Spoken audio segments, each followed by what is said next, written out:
आज के दिन भी हम लोग जो है कुछ बातों को सीखेंगे। अब तक हमने सत्यार्थ प्रकाश के ऊपर जो पुस्तक है जो बाइबल के विरोध में लिखी गई है, उनमें से कई सारे पॉइंट को हमने लिया, कई सारे पॉइंट को हमने रिफ्यूट भी किया और कई सारे सवालों में जो उनमें किए गए थे उनका जवाब भी हमने दिया। तो आज भी हम लोग जो है कुछ बातों को देखेंगे, जैसे कि सत्यार्थ प्रकाश पुस्तक में जो है दयानंद ऋषि ने जो है बाइबल के परमेश्वर को इस तरह प्रेजेंट किया कि बाइबल का जो परमेश्वर है वो अज्ञानी है, वो सर्वज्ञ नहीं है, उसे कुछ भी पता नहीं है, क्या करता है सो खुद को पता नहीं करके इस तरह वो एक मनुष्य करके बहुत सारी बातें बताने की उन्होंने कोशिश किया। तो आज हम देखते हैं कि बाइबल का परमेश्वर और वेद के परमेश्वर में क्या फ़र्क है, बाइबल के परमेश्वर में वेद के परमेश्वर में क्या फ़र्क है, दोनों में कौन महान है करके हम लोग क्या करेंगे, दोनों को हम क्या करेंगे, चेक करेंगे, जांचेंगे और परमेश्वर के बारे में क्या करेंगे, जानेंगे। सबसे पहला हम लोग जो है इनकी किताब में सत्यार्थ प्रकाश में बाइबल के परमेश्वर के बारे में क्या लिखा उन बातों को हम देखते हैं। वह ईश्वर ही नहीं जो सर्वज्ञ ना हो, ना भविष्य की बातें जाने, वह जीव है। मतलब जो ईश्वर समझो उसको भविष्य के बारे में पता नहीं है, जो सर्वज्ञ नहीं है, वो ईश्वर नहीं हो सकता, वो केवल जो ना जीव हो सकता है ना। क्या जब सृष्टि की थी तब आगे मनुष्य दुष्ट होंगे ऐसा नहीं जानता था, और पछताना, अतिशोकादि होना, भूल से काम करके पीछे पश्चाताप करना आदि ईसाइयों के ईश्वर में घट सकता है, वेदोक्त ईश्वर में नहीं। और इससे यह भी सिद्ध हो सकता है कि ईसाइयों का ईश्वर पूर्व विद्वान योगी भी नहीं था, नहीं तो शांति और विज्ञान से अति शोकादि से पृथक हो सकता था। तो यहाँ पर हम लोग देखते हैं कि यहाँ पर ये बताने की कोशिश कर रहे हैं कि ये व्यक्ति बाइबल के परमेश्वर को भविष्य नहीं पता है, भविष्य पता होता तो मनुष्य को इस तरह क्यों बनाता था, मनुष्य इतना दुष्कर्म कैसे करता था करके बताता है। उस तरह मनुष्य जो है गलती करता है, परमेश्वर क्या होता है, दुखी होता है, परेशान होता है, पछताता है ना। इतने सारे पॉइंट्स को उठा के क्या कर रहा है, बाइबल का परमेश्वर नहीं है, वो कल एक जीव है या फिर वो एक मनुष्य करके बताने की कोशिश कर रहा है। इस तरह कई सारे और भी पॉइंट्स है, जैसे कि परमेश्वर ने जब आदम को बनाया तो परमेश्वर ने क्या किया, जीवन का श्वास उसमें फूका। मतलब परमेश्वर ने क्या किया, जीवन का श्वास को फूका। उस तरह नूह ने जब परमेश्वर को बलिदान चढ़ाया तो परमेश्वर ने क्या कर दिया, उस होम बलि को परमेश्वर ने क्या किया, सूंघा करके भी लिखा है। इस तरह कई सारी घटनाएं जो ना बाइबल में लिखा गया है। तो इन सारी बातों को लेकर क्या कर रहा है कि बाइबल का परमेश्वर जो है वो कोई ईश्वर नहीं है, कोई परमेश्वर नहीं है, केवल वो मनुष्य है करके बताने की कोशिश करते हैं। अभी मैं आपको बाइबल के परमेश्वर में वेद के परमेश्वर में क्या फ़र्क है करके आपको बताता और कौन महान है करके बताता हूँ। सबसे पहले हम लोग देखेंगे, समझो इन लोग तो बोलते हैं कि इनका वेद का जो परमेश्वर है, ईश्वर क्या है, सर्वशक्तिमान है, सृष्टि करता है और सर्वयज्ञ है। मतलब सारे जगह करके ये बताने की कोशिश करते हैं। मतलब इनका वेद का जो ईश्वर है सृष्टि करता है, सर्वज्ञ है, उस तरह सर्वशक्तिमान भी करके बताने की कोशिश करते हैं। लेकिन इनका जो गुण है, कैरेक्टर देखेंगे समझो, ये तीनों इनके अंदर बिल्कुल नज़र ही नहीं आते इनके बातों के हिसाब से। क्योंकि ये जो दयानंद ऋषि है जो अपने वेद में अपने ईश्वर के बारे में बता रहा है ना, और बाइबल पे जिस तरह सवाल कर रहा है, तो इससे ये मालूम पड़ता है कि इनका ईश्वर सिर्फ नाम का सृष्टि करता है, नाम का सर्वज्ञ है, नाम का जो है वो सर्वशक्तिमान है, लेकिन इनसे कुछ भी बन नहीं सकता है। अभी ये लोग क्या करते हैं, परमेश्वर बोलता है तो उसको क्या होना चाहिए, मुंह होना चाहिए। मुंह होगा तो क्या कर सकता है, वो बोल सकता है। मतलब परमेश्वर अगर बोलता है तो क्या होना चाहिए, मुंह होना चाहिए। अगर मुंह रहेगा तो क्या कर सकता है, बात कर सकता है, नहीं रहेगा तो नहीं कर सकता। इस तरह परमेश्वर हम देखते हैं कि सूंघता है ना। जैसे कि बहुत सारे होम बलियों को नूह ने चढ़ाया तो परमेश्वर ने क्या किया, होम बलि को सूंघा। मतलब सूंघने के लिए क्या होना चाहिए, नाक होना चाहिए। नाक होएगा तो हम लोग क्या कर सकते हैं, सूंघ सकते करके बताता है। उस तरह परमेश्वर देखता है ना। देखने के लिए क्या होना चाहिए, आंखें होना चाहिए। आंखें होगा तो हम लोग क्या कर सकते हैं, देख सकते हैं। उसको चलने के लिए पैर होना चाहिए, काम करने के लिए हाथ होना चाहिए। तो ये सारी चीज़ जिसके पास है वही क्या कर सकता है, ये सारे काम वो कर सकता है। लेकिन ये सारी चीज़ नहीं रहेगा तो आँख नहीं रहेगा, नाक नहीं रहेगा, मुंह नहीं रहेगा, कान नहीं रहेगा, हाथ पे नहीं रहेगा, तो कुछ भी वो कर नहीं सकता है। मतलब इसका मतलब ये है कि इनके परमेश्वर को हाथ नहीं है, पैर नहीं है, आँख नहीं है, मुंह नहीं है, कान नहीं है, नाक नहीं है और दिमाग भी नहीं है। मतलब इसका मतलब बुद्धि भी नहीं है। अभी ये क्या करते हैं पता है, परमेश्वर को जो है आँख नहीं होता है, कान नहीं होता है, नाक नहीं होता है, मुंह नहीं होता है, कुछ नहीं होता है, इसके लिए कुछ भी वो कर नहीं सकता है। अब मैं आपको ये बताना चाहता हूँ कि बाइबल का परमेश्वर जो है उसको हमारा तरह शरीर नहीं है, उसको जो है हमारा तरह शरीर नहीं, हमारी तरह आँखें, नाक, मुंह, कान, है ना, ये सब नहीं है। फिर भी परमेश्वर क्या कर सकता है पता है? बाइबल का परमेश्वर बिना आँख के देख सकता है, बिना कान के सुन सकता है, बिना मुंह के बोल सकता है, बिना आँख के देख सकता है, बिना नाक के सूंघ सकता है, बिना हाथ पैर के हर काम वो कर सकता है। इसके लिए बाइबल के परमेश्वर क्या बोला गया है? सर्वशक्तिमान बोला गया है। क्या बोला गया है? सर्वशक्तिमान। सर्वशक्तिमान का मतलब क्या होता है? सर्वशक्तिमान का मतलब होता है कि वो सब काम कर सकता है, वो सब काम जो है ना कर सकता है। बाइबल का परमेश्वर जो है ना सर्वशक्तिमान है, इसके लिए वो सब काम कर सकता है। बिना आँख के वो क्या कर सकता है? देख सकता है। बिना नाक के वो क्या कर सकता है पता है? सूंघ सकता है। बिना जो है बुद्धि के, दिमाग के जो है ना वो सब कुछ जो है ना सोच सकता है। इसके लिए बाइबल के परमेश्वर क्या बोला गया पता है? वो सर्वशक्तिमान है। लेकिन इनका जो वेद का ईश्वर है, उसको मुंह नहीं है, उसको कान नहीं है, उसको आँख नहीं है, दिमाग नहीं है, कुछ भी नहीं है, इसके लोग कुछ भी नहीं कर सकता करके इन लोग ज्ञान सिखाता है। वो कुछ भी नहीं कर सकता करके वो क्या करता है? इन लोग ज्ञान सिखाता है। सोचो, जो ना देख सकता है, जो ना बोल सकता है, जो ना सुन सकता है, तो उससे क्यों रिलेशन रखने का, है ना? क्यों उससे हम लोग क्या करना चाहिए? रिलेशन रखने का। उदाहरण के लिए सभी लोग जो क्या करते पता है? प्रार्थना करते। सभी लोग जो क्या करते? ईश्वर से प्रार्थना करते। अभी ईश्वर से प्रार्थना करते, ईश्वर सुनना चाहिए कि नहीं सुनना चाहिए? सुनना चाहिए। अभी ये क्या मूर्ख क्या बोलेगा पता है? सुनने के लिए कान होना चाहिए। बाइबल के परमेश्वर को कान की जरूरत नहीं, फिर भी क्या करता है पता है? वो सुन सकता है क्योंकि वो सर्वशक्तिमान है। लेकिन इनका परमेश्वर के पास कान नहीं है करके ये इनका परमेश्वर क्या नहीं कर सकता है? सुन नहीं सकता है। तो सोचो, जब इनका परमेश्वर के पास कान नहीं है तो बिना कान के कोई सुन नहीं सकता है, तो ये जितने भी लोग जो है प्रार्थना कर रहे हैं इनके ईश्वर से, तो कुछ मतलब है उसका? कुछ भी मतलब है क्या? सोचो, कुछ भी मतलब नहीं। मतलब जब इनके ईश्वर के पास कान ही नहीं है तो तुम क्यों इसको प्रार्थना कर रहे हो? क्यों उसको प्रार्थना कर रहे हो? क्यों उसको बहुत सारी चीज़ें बता रहे हो? क्यों उससे मांग रहे हो? क्यों मांग, जब वो सुन सकता ही नहीं? तो मतलब यहाँ पर तुम्हारा परमेश्वर जो है सर्वशक्तिमान नहीं है। उस तरह वो बोल नहीं सकता है। क्यों नहीं बोल सकता है? तुम्हारे ज्ञान के हिसाब से उसके पास मुंह नहीं है, इसके लिए क्या नहीं कर सकता है? वो बोल नहीं सकता है। फिर वो जब बोल नहीं सकता है तो तुमको ज्ञान किसने बताया?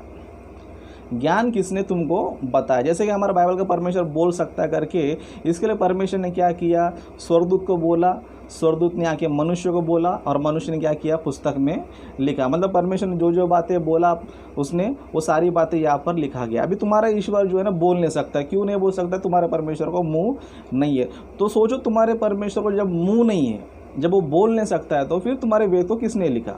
यानी कि सिंपल सा यहाँ पर मालूम पड़ रहा है कि तुम्हारा वेद जो है मनुष्य ने बनाया। तुम्हारे वेद को किसने बनाया?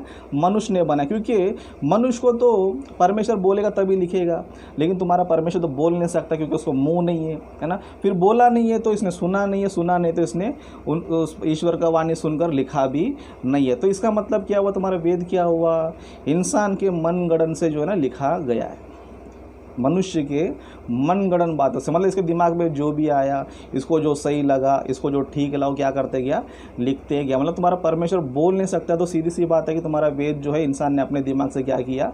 लिखा। तो तुम्हारा परमेश्वर जो है बोल नहीं सकता है ना? उस तरह सूंघ नहीं सकता। तुम्हारा परमेश्वर सूंघ नहीं सकता है ना? उसको किसी का खुशबू का पता नहीं है ना? इंसान जो है फूलों का खुशबू समझ सकता है, खाने का खुशबू समझ सकता है, गंदी ऑक्सीजन के बारे में समझ सकता है। इस तरह पृथ्वी पे जितने भी सारे प्रकार के फूल है वो सब क्या कर सकता है? इंसान जो है ना सूंघ के उसके बारे में पता लगा सकता है, क्योंकि उसके पास नाक है, उसके पास शरीर का एक सिस्टम है।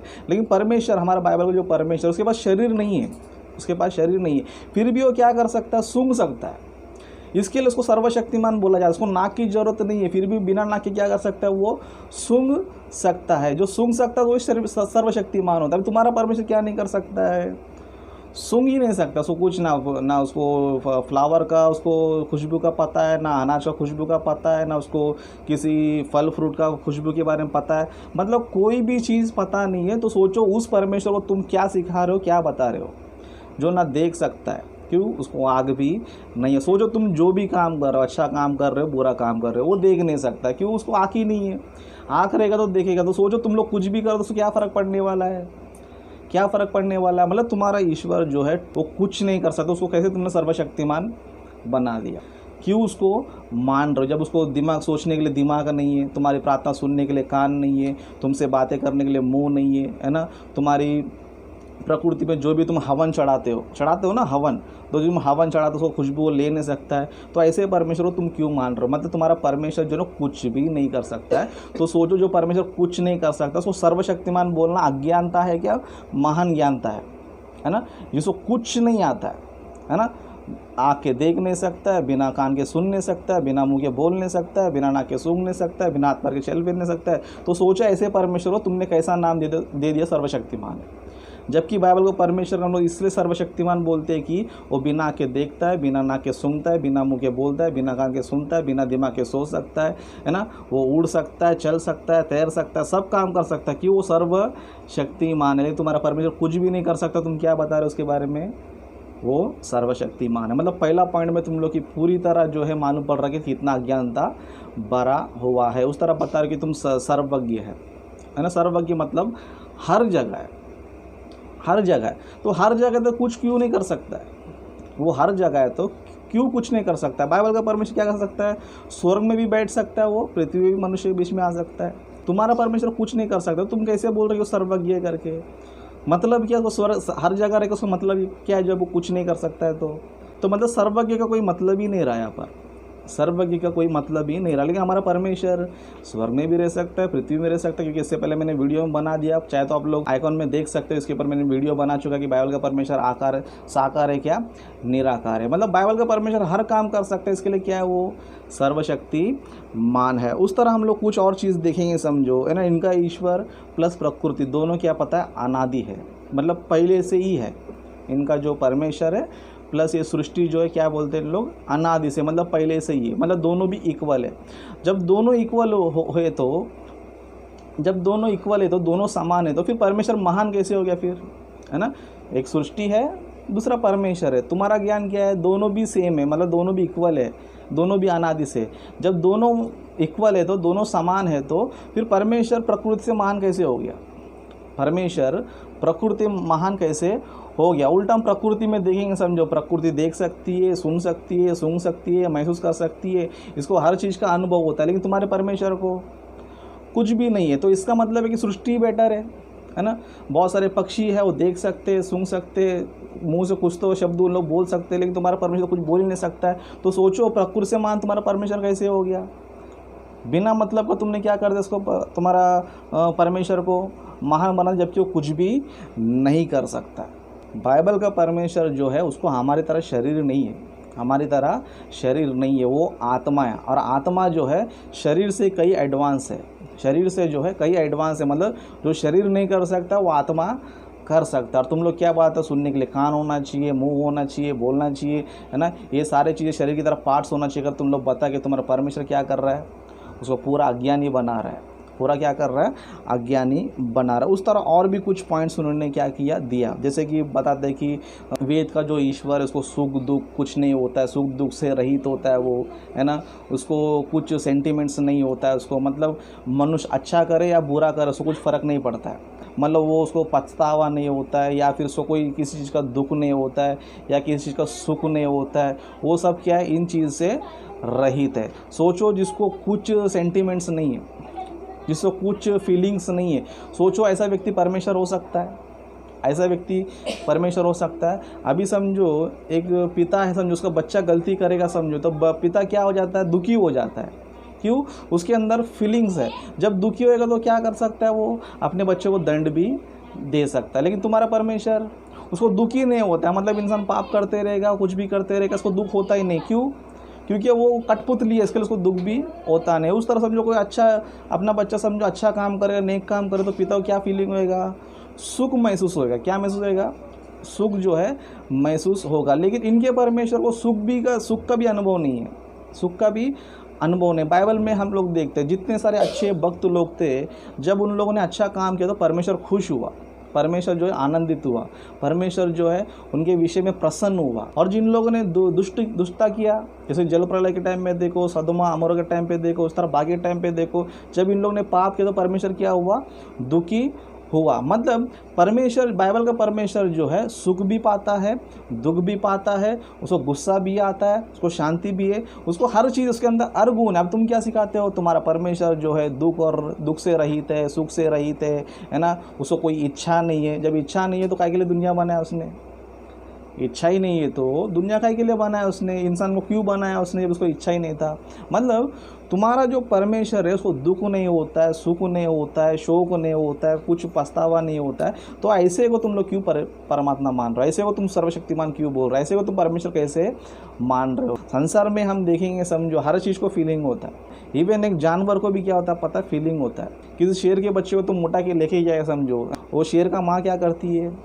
फील हो जाती है, दुखी हो जाती है, उसके लिए तड़पती है, उसके लिए जो है बहुत ही इधर उधर क्या करती है, ढूंढती है। और जो नहीं ढूंढती है वो मुर्दा है, वो जो नहीं ढूंढती है वो मुर्दा है। फिर तुम्हारे परमेश्वर ना सुख है ना दुख है, तो ऐसे तो परमेश्वर तुम क्या कर रहे हो? क्या कर रहे हो? मान रहे हो, है ना। परमेश्वर वही होता है जो हर चीज़ को महसूस कर सकता है, उसको अच्छा बुरा दोनों पता है, उसको आनंद प्लस दुख दोनों भी फील होता है। क्योंकि जब ये सारे चीज़ों फील करता है, समझो, तभी वो क्या कर सकता है? मनुष्यों का न्याय कर सकता है। तभी वो मनुष्य क्या कर सकता है? न्याय कर सकता है। बाइबल के परमेश्वर को हम देखेंगे, समझो, जहाँ जहाँ मनुष्यों ने अन्याय किया, जहाँ जहाँ मनुष्यों ने अन्याय किया, तो परमेश्वर ने क्या किया? उनके विषय में दुखी हुआ। क्यों? उन्होंने गलत किया करके, और उनको क्या किया? उसने दंड भी दिया। उस तरह बाइबल में हम देखें तो जहाँ जहाँ मनुष्यों ने अच्छा काम भी किया, जहाँ पर मनुष्यों ने अच्छा काम किया, लोगों ने नेक काम किया, तो परमेश्वर ने क्या किया? उनके विषय में आनंद भी मनाया, खुश भी हुआ। क्यों? परमेश्वर जो है सारी सृष्टि को बनाया, है ना। सोचो, उसने मनुष्य में क्या क्या रखा? सारे फीलिंग्स रखा, सुख रखा, दुख रखा, ईर्ष्या रखा, गुस्सा रखा, प्रेम रखा, शांति रखा, है ना। सारे फीलिंग्स मनुष्यों में भरा। उस तरह जानवरों में भी क्या है? ये सारी चीज़ें होती है, फीलिंग्स उनमें भी होता है। सोचो, जिसने इनके अंदर फीलिंग्स डाला, जिसने इनके अंदर फीलिंग्स डाला, सोचो उसके अंदर ही नहीं रहेगा, समझो, सारी चीज़ें, तो परमेश्वर कैसे हो सकता है ना।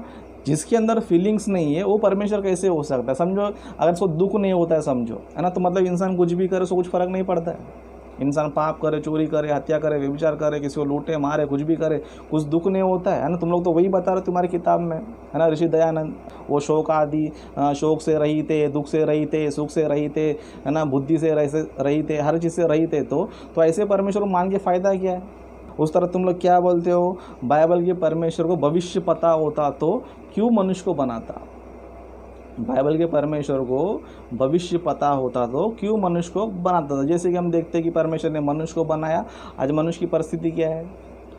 कोई भी मनुष्य ढंग से नहीं है। बहुत से 100 में से 99% जो है ना पापी लोग हैं, दुष्ट लोग हैं। कोई भी परमेश्वर जीने वाला नहीं है, कोई भी परमेश्वर के पूछने वाला नहीं है, कोई परमेश्वर को इतना आदर सम्मान भी नहीं करता। अभी तुम क्या डायलॉग मारते हो? तुम्हारे बाइबल के परमेश्वर को भविष्य पता होता तो क्यों मनुष्य को उसने बनाया? मतलब तुम्हारे परमेश्वर को भविष्य नहीं पता था, इसके लिए क्या कर दिया? मनुष्य को बताया। अभी इसी सवाल को तू घुमा के तेरे को डाल ले, थोड़ी देर बाइबल के परमेश्वर को हटा ले, फिर तेरे परमेश्वर को ये पता नहीं था कि इंसान बिगड़ जाएगा इतना करके, है ना। इतने सारे लोग दुष्ट बन गए, चोर बन गए, हत्यारे बन गए, व्यभिचारी बन गए, है ना। तुम्हारे परमेश्वर को नहीं पता था कि 2020 में जो है यहाँ पे इतने सारे दंगे फसाद होंगे, इतने लोग मारपीट करेंगे, है ना, मांस के लिए झगड़ा करेंगे, धर्म के लिए झगड़ा करेंगे। तुम्हारे परमेश्वर को नहीं पता था, फिर पता तो फिर क्यों बनाया? मतलब इसका मतलब तेरे परमेश्वर को क्या नहीं पता है?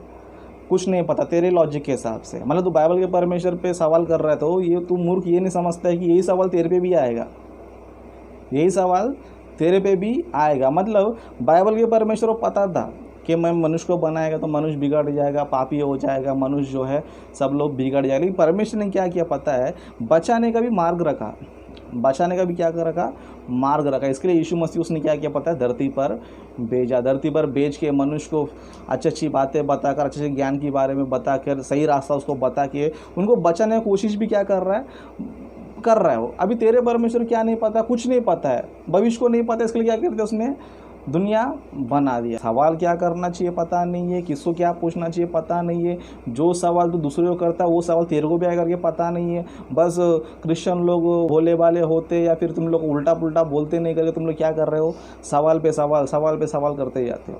उन लोग क्रिश्चियन लोग से कर जो भोले वाले है ना, हम जैसे लोग से नाक में लग गया, समझो, जो सवाल तो हमको करेगा समझो वही उठा के तेरे पे डाल देंगे हम लोग। क्यों? हम लोग के पास सब पता है किसको कैसे जवाब देना है, किसको कैसे नहीं जवाब देना है। सवाल करते करते करते करते यार कभी खुद से करना, खुद से करना। जब अपने परमेश्वर पूछ, है ना, तू सर्वशक्तिमान है तो क्यों नहीं देख सकता है? तेरे वेद के परमेश्वर से पूछ, तू सर्वशक्तिमान तो फिर देख क्यों नहीं सकता? तू सर्वशक्तिमान तो फिर बोल क्यों नहीं सकता? सर्वशक्तिमान तो सुन क्यों नहीं सकता? सर्वशक्तिमान सूंघ क्यों नहीं सकता है? सर्वशक्तिमान है तो तेरे को सोचने की शक्ति क्यों नहीं है ना? पूछना उसको, जब पूछे तब मालूम पड़े ना कौन शक्तिमान है, कौन सर्वशक्तिमान नहीं है। बाइबल का परमेश्वर जो है सर्वशक्तिमान है करके वो हर काम कर सकता है, वो हर काम क्या कर सकता है? कर सकता है। लेकिन तुम्हारा वेद का परमेश्वर कुछ नहीं कर सकता है, तो उसका असामर्थ्य को लेकर तू किस पे थोप रहा है? बाइबल के परमेश्वर को थोप रहा है ना। बाइबल के परमेश्वर में जा भी लिखा गया कि परमेश्वर देख रहा है, इसका मतलब ये नहीं कि उसको हमारी तरह आँख है। जा देखते हैं कि परमेश्वर बोल रहा है, इसका मतलब ये नहीं कि उसको हमारी तरह मुंह है। जा परमेश्वर जो है होम बलियों क्या कर रहा है, उनके होम बलि के हवनों क्या कर रहा है? सूंघ रहा है, इसका मतलब ये नहीं कि उसको नाक है। परमेश्वर को ये सारी चीज़ें कुछ भी नहीं है, फिर भी वो क्या कर सकता है पता है? देख सकता है, बोल सकता है, सूंघ सकता है, सुन सकता है और सोच भी सकता है। उसी को बोला जाता है सर्वशक्तिमान परमेश्वर, है ना। और परमेश्वर जो है मनुष्य से ऐसा संबंध रखता है कि जैसे कि एक पिता का अपने बच्चों के साथ होता है, एक पिता का जो है अपने बच्चों के साथ ऐसा संबंध होता है, परमेश्वर भी हमसे क्या करता है? ऐसा संबंध रखता है। तेरे परमेश्वर ने क्या कर दिया? दुनिया बना के लावारिस छोड़ दिया, कुछ भी करो, कुछ भी मरो, तुम्हारे कर्मों के हिसाब से क्या हो जाएगा? तुमको जानवर बना देगा, बिल्ली बना देगा, कुत्ता बना देगा, गटर का कीड़ा बना देगा, संडास का बाथरूम का कीड़ा बना देगा। इस तरह तुम लोग क्या कर रहा है? स्वीकार। लेकिन बाइबल का परमेश्वर क्या बोल रहा है? धरती पर अच्छे से जियो तो तुमको मैं क्या करेगा? स्वर्ग का सिंहासन में मेरे बाजू में बिठाएगा। इतना बड़ा होप हमको रखा है, इतना बड़ा आशा हमको रखा। तुम्हारा परमेश्वर ने क्या रखा है? किसी को गटर कीड़ा बना रहा है, बाथरूम में कीड़ा बना रहा है, जंगल का ये जानवर बना रहा है, पक्षी बना रहा है, ये बना रहा है। ये बनने के लिए इंसान पैदा हुआ गया, है ना। इस तरह अज्ञानता की तरह ज्ञान सिखाते हो और कुछ भी समझ भी नहीं आता, कुछ भी पता नहीं है, तो क्या करते रहते हो? बाइबल के परमेश्वर पे उंगली उठाते रहते हो, है ना। यहीं पर तुमको समझ में आना चाहिए कि बाइबल का परमेश्वर जो है रियल में सर्वशक्तिमान है, मतलब वो हर काम वो कर सकता है और तुम्हारा परमेश्वर कुछ भी नहीं कर सकता है। इंसान जो कर सकता है वो भी नहीं कर सकता है, एक पक्षी जो कर सकता है वो भी नहीं कर सकता है ना। किसी का प्रार्थना नहीं सुन सकता है क्योंकि उसको कान नहीं है, किसी मनुष्य से बात नहीं कर सकता क्योंकि उसको मुंह नहीं है, किसी मनुष्य को देख नहीं सकता क्योंकि उसको आँख नहीं है, और किसके बारे में सोच नहीं सकता उसको दिमाग नहीं है। इस तरह जिसको कुछ भी नहीं है उसके पीछे तुम क्या कर रहे हो? पीछे लगे हो। सोचो ऐसे परमेश्वर मान के फ़ायदा क्या है ना। ऐसे परमेश्वर से प्रार्थना करना व्यर्थ है, ऐसे परमेश्वर से उसकी बातें सुनना व्यर्थ है, ऐसे परमेश्वर को बताना भी व्यर्थ है कि उसको ना सुख का फीलिंग है ना दुख का फीलिंग है, उसको ना किसी चीज़ का एहसास भी नहीं है। लेकिन बाइबल का परमेश्वर, है ना, बाइबल का परमेश्वर इतना अच्छा है कि अगर जो भी इंसान अच्छे काम करता परमेश्वर क्या करता है पता है? उसको आशीष देते रहता है। इस तरह जो भी मनुष्य दुष्ट रहता है, जैसे सदोम अमोरा में, जल प्रलय में, उसके बाद कई बार जितने भी दुष्ट मनुष्य थे उनको भी क्या कर रहा है? सजा दे रहा है। उस तरह कोई दुष्ट व्यक्ति समझो अपने गलती को एहसास करके, अपने गलती को मान कर, अपने गलती को वो स्वीकार करके पश्चाताप करेगा समझो, तो परमेश्वर उसको क्या करता है पता है? मौका भी देता है। लेकिन तुम्हारा परमेश्वर क्या करता है? कुछ नहीं हो, गलती किया तो भुगेगा, है ना।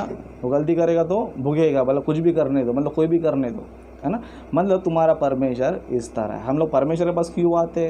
भाई हमने जो गलती किया था, हमसे जो गुनाह हो गया, हमने जाने अनजाने जो भी पाप किया, उसका तो क्या कर, हमें कोई सोल्यूशन दे, है ना। कोई हमें मार्ग बता, कोई रास्ता में बता जिससे हम लोग क्या कर सकते?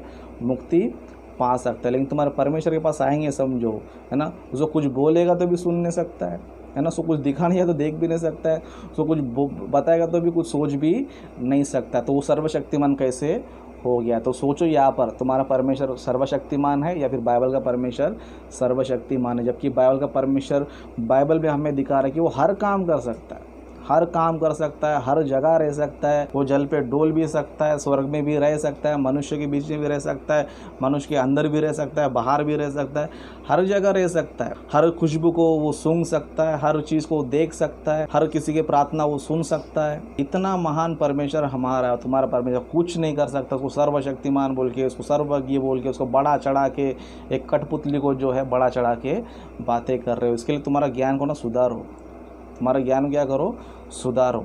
सुधरेंगे तो तुम लोग सही रास्ते पे आ सकते हो। सुधरने का एक ही मार्ग है, वो जो है ना बाइबल है। तुम्हें उद्धार देने वाला भी बाइबल का परमेश्वर है, तुम्हें सही शिक्षा देने वाली बाइबल का परमेश्वर है, तुम्हें मुक्ति देने वाला भी बाइबल का परमेश्वर है। तुम्हारे परमेश्वर के पास जाएगा, समझो भाई मेरे से गलती हो गया, मुझे माफ़ कर दे, तो क्या बोलेगा? गलती किया तो भुगतना ही पड़ेगा तेरे को। तो ऐसे परमेश्वर के पास क्यों जाऊँ मैं, जो मुझे माफ़ी नहीं करने वाला है, मुझे कोई मार्ग देने वाला नहीं, ऐसे परमेश्वर में क्यों मानूँ? तो मैं तो बेटर हूँ ना, मैं जो करूँगा वही भुगतूँगा, तो मैं अपने रास्ते पे चलूँगा, मुझे क्यों मानने की ज़रूरत है उसके ऊपर? क्योंकि मैं जो करने वाला है वही भुगतने वाला है, तो मैं क्यों तेरे परमेश्वर के पास आऊँ? जब मेरा कुछ हल निकलने वाला नहीं है, मेरा पाप का क्षमा मुझे मिलने वाला नहीं, तो क्यों तेरे परमेश्वर के पास आऊँ, क्यों तेरे परमेश्वर में प्रार्थना करूँ? जबकि बाइबल का परमेश्वर कहता है कि मेरे पास आ जाओ, है ना। तुम्हारे पाप रहेंगे समझो, कुछ क्षमा करने में तैयार, तुम पश्चाताप करो तो मैं तुम्हें क्षमा करने तैयार। तो ऐसे परमेश्वर के पास जाएंगे, फिर तेरे परमेश्वर के पास जाएंगे। इसके लिए बाइबल का परमेश्वर जो है सर्वशक्तिमान है, और वेद का परमेश्वर जो है ना सिर्फ वो कठपुतली है, सिर्फ जो है ना कठपुतली, वो कुछ भी नहीं कर सकता। ये मैं नहीं बोल रहा हूँ, ये देखो तुम्हारा ऋषि दयानंद ने, सरस्वती ने, उसने ही लिखा है। वो कुछ नहीं कर सकता, उसको ना दुख है ना सुख है, ना उसको कोई चीज़ का फीलिंग उसको बिल्कुल भी नहीं है। तो ऐसे परमेश्वर को नहीं चाहिए। तुम्हारा परमेश्वर तुम्हारे पास ही रखो। हमारा परमेश्वर महान है, हम उसको ही मानते रहेंगे, उसको ही हम लोग क्या करते रहेंगे, प्रचार करते रहेंगे। तो इस तरह की और भी कई सारी बातें इसमें, अज्ञानता की बातें, उन बातों को भी खुलासा मैं करूँगा। तो प्लीज़ मसीह लोग से रिक्वेस्ट करूँगा कि इस वीडियो को बहुत से लोगों को शेयर करें, और आप भी जो है बाइबल को अच्छी तरह पढ़े। इन लोगों के सवाल मत सुनो, है ना। इनके सवाल ऐसे होते हैं कि दो पागल आपस में बात करते रहे, समझो कुछ भी समझ में नहीं आएगा, है ना। एक पागल बोलता है कि खाना खाया क्या, तो दूसरा पागल क्या बोलता है, अभी बाथरूम जाके आया मैं, है ना। दूसरा पागल क्या करेगा, नहा के आया क्या, तो वो क्या बोलेगा, मैं अभी कीचड़ में डूब के आया, है ना। ऐसे दो पागल लोग हैं इन लोग। ये किताब जो लिखा है ना, वो इस तरह का पागल है, मेंटल है वो, है ना। इसकी बातें तुम्हें कुछ भी समझ में नहीं आएगा। इसलिए मसीह लोग से रिक्वेस्ट करता हूँ कि इनके सवालों पे बिल्कुल भी आप टेंशन मत लो, इनकी बातों पे कुछ आपको टेंशन लेने की ज़रूरत नहीं, क्योंकि ये सब पागलों की बातें हैं।